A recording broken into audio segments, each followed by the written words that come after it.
सकते हो। तो अगर सामने वाला हिंदुत्व के लिए लड़ रहा है ना, तो कम से कम उसका साथ दो। अगर साथ नहीं दे सकते तो उसको उंगली मत करो। अगर आप उससे उंगली करेगा तो वो पूरा का पूरा हाथ डाल देगा।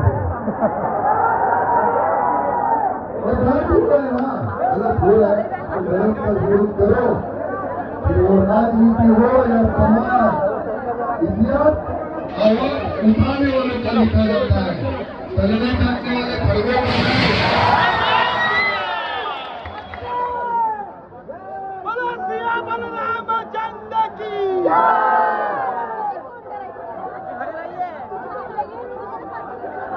कुछ लोगों को मेरी बातें बुरी लगती है और मुझे घंटा पड़ गया। क्या नहीं, हम लोग खुद तो कुछ नहीं करते और वो जो करता है उसको करने भी नहीं देते। बस ये उंगली उठाएंगे, इसने ये किया उसने नोट किया, करके दिखाओ, तुम्हारे को पता चलेगा। पिछवाड़े में झाड़ू डालते मोड़ बना देते हैं।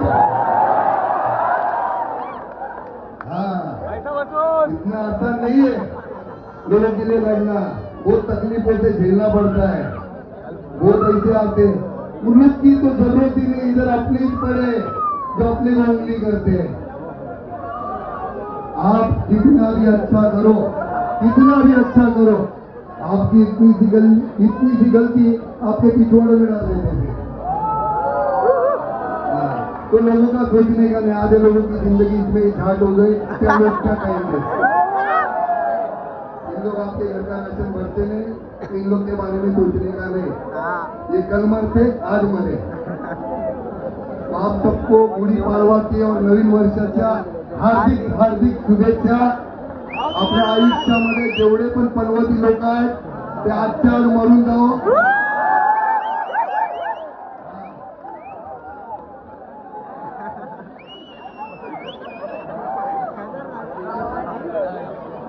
आणि देशाच्या विरोधात जे पण आहे ते पण आजच जाओ।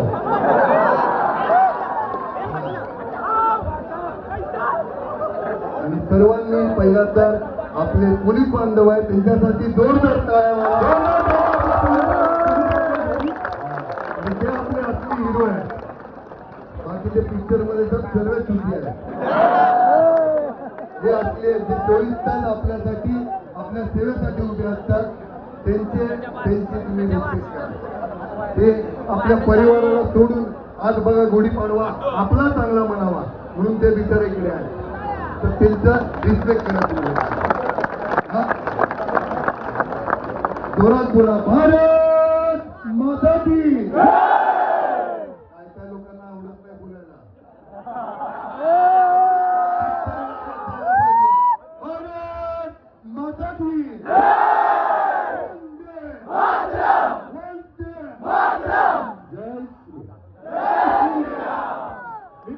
विनंती करतो की आपल्या कुर्ल्यामध्ये आपण जी हिंदू दिनदर्शिका जी प्रकाशित केली आहे ती भाऊंना भेट करून देत आहोत। आपण एका जोरदार टाळ्या।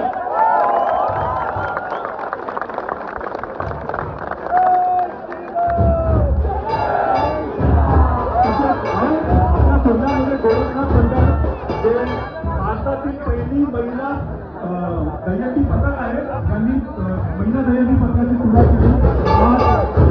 पुण्यश्लोक अहिल्याबाई होळकर यांची 300वी जयंती निमित्त ते आज त्यांना मानवंदना देणार आहेत थर लावून। तर कृपया त्यांना एका जागा करून द्यावी।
कृपया या ठिकाणी गर्दी सर्वांना विनंती आहे की आता आपल्याला जागृत विनायक मंदिराच्या दिशेला आपल्याला यात्रा घेऊन जायची आहे आणि जागृत विनायक मंदिरमध्ये आरती होऊन यात्रा शांत होणार आहे.